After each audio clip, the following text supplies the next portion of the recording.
નમસ્કાર, સહજ ન્યૂઝ સાથે હું છું ગોપાલ। આજે આપણે આવ્યા છીએ બાદલપુર ગામ રમેશભાઈ ભીમાણીને ત્યાં।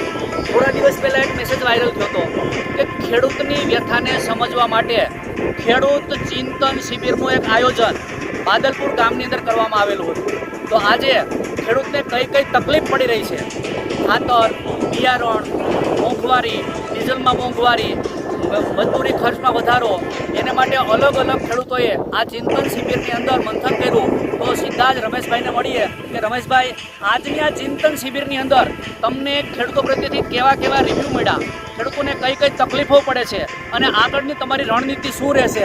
રમેશભાઈ, આપણી વચ્ચે છે રમેશભાઈ ભીમાણી, બાદલપુરના પૂર્વ સરપંચ, અને આ એક મુહિમ, એક જે જ્યોત લઈને નીકળ્યા છે, તે જ્યોતના પેલા કહેવાય કે શું કહેવાય, જ્યોત લઈને જે નીકળ્યા છે એના મિસાલદાર એટલે રમેશભાઈ ભીમાણી। આમ તો ભાવનગર મહારાજા કૃષ્ણકુમાર સિંહજીના જીવન ચરિત્ર ઉપરથી મેં એક પ્રેરણા લઈ અને એક સંદેશો મૂક્યો કે ભાઈ આપણી ખેતી નુકસાનવા જઈ રહી છે, આપણી જો ખેતી બચાવવી હોય તો આવક વધારવી પડે, પણ આવક વધારવાના કોઈ સંજોગો દેખાતા નથી, તો પણ ઉત્પાદન ખર્ચ તો ઘટાડી શકીએ। ખાતર, બિયારણ, દવા, ડીઝલ, મજૂરી, ખેત ઓજારો તમામના ભાવ જે આસમાન 20 ગણા વધી ગયા, ખેતીના ભાવ ડાઉન થયા, તો ઉત્પાદન ખર્ચ વધારીએ, થોડું સોરી ઘટાડીએ તો કેવી રીતે ઘટાડવું?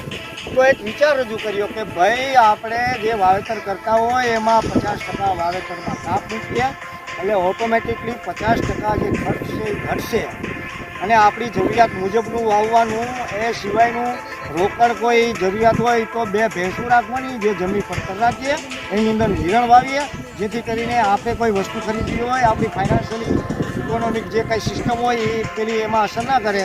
એટલે આ એક વિચાર મારો જે છે એ મેં સોશિયલ મીડિયા દ્વારા અને પત્રકાર મિત્રો દ્વારા રજૂ કર્યો। સમગ્ર ગુજરાત, હરિયાણા, યુપી તમામ ખેડૂતોએ સ્વીકાર્યો કે ના, બરાબર છે, આ કરવું જોઈએ। ખેડૂતના ભાથાની અંદર જે બ્રહ્માસ્ત્ર પડેલું છે એનો ઉપયોગ કરતાં શીખવો જોઈએ ને ખેડૂતને પોતાની તાકાત સમજવી જોઈએ। આપણી તાકાત શું છે? આપણે હોશિયાળા નથી, ભિખારી નથી, ભીખ માગવાનું છોડી દેવું જોઈએ।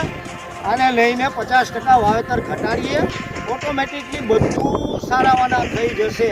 આ એક સંદેશો મારો હતો અને મેં મૂક્યો, લોકોએ સ્વીકાર્યો અને હાજરનું જે સ્નેહ મિલન હતું એમાં મોરબીથી, માંગરોળથી, સુરતથી, જામનગરથી ઘણા બધા ખેડૂતો આવ્યા। કાર્યક્રમ સરકારના પ્રેશરના હિસાબે બંધ રાખ્યો, અમે સરકારને માન આપ્યું, સન્માન આપ્યું, છતાં પણ જે બહારથી લોકો આવ્યા એને મેં ચા પાણીની વ્યવસ્થા કરી, મેં સન્માન કર્યું મારી ખેતરની અંદર અને બધાએ વિચાર વિમર્શ કર્યો ભાઈ હવે આપણે આમાં આગળ વધીએ। એટલે મારી સમગ્ર ગુજરાતના ખેડૂતને, ઇન્ડિયાના ખેડૂતને મારી વિનંતી છે કે ભાઈ આ જ્યોત જે જલાવી છે એની સહયોગ આપીએ, આ જ્યોતને આગળ વધારીએ। શરૂઆત તો કરવી પડે, કોઈને કોઈ ભાવનગર મહારાજાએ કૃષ્ણકુમારસિંહજીએ પોતાનું રજવાડું આપી એક શરૂઆત કરી હતી। એને વિચાર્યું નહોતું કે 565 આમાં જોડાશે, શરૂઆત કરી, પહેલો પથ્થર મૂક્યો, ભારત સંઘની ઇમારત બની ગઈ। તો એવી રીતે શરૂઆત હું મારાથી કરું છું। મારે 24 કલાક પાણી છે, 3 સબમર્સિબલ ચાલે છે, છતાં પણ આ વર્ષે ઉનાળુ વાવેતર સંપૂર્ણ સદંતર 100% હું બંધ રાખવાની ગેરંટી આપું છું।